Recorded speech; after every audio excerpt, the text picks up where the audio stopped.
Palovni, ya'ni oshni kim kashf etgan? O'zbeklarmi yoki tojiklar? Bu savol bo'yicha oshxonalarda, to'ylarda va izohlar bo'limida ko'p yillardan beri bahs-munozaralar davom etib kelmoqda.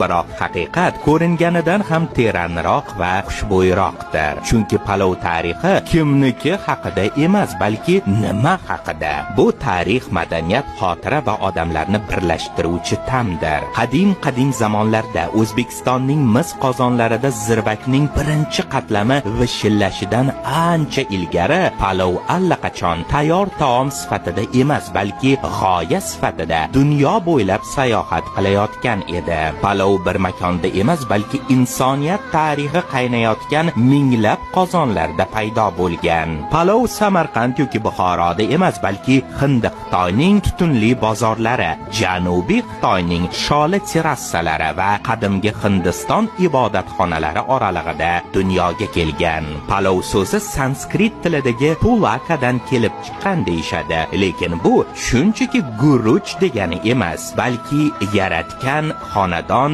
oila tafti haqida o'ylar ila tayyorlanadigan guruchdir. Arab savdogarlari bu retseptlarni musulmon xalifaligi karvonlari ila Eron, Mesopotamiya va oxir oqibat O'rta Osiyo yerlariga yo'l olganida o'zlari bilan olib ketishgan. Ular nafaqat savdo mollarini, balki madaniyatni ham, me'morchilik, naqshlar, mehmondo'stlik qoidalari va albatta taom tayyorlash sirlarini ham olib kelishgan.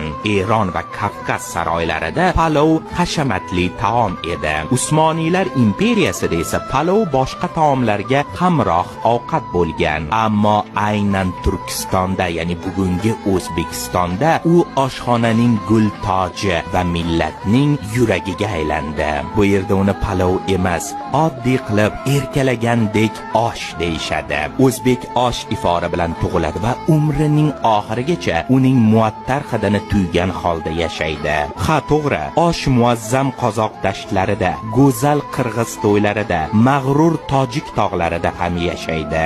Lekin aynan vatanimiz O'zbekistonda u haqiqiy san'at asariga aylanadi. Osh avlodlarni, qo'shnilarni, begonalarni bir-biriga bog'laydi.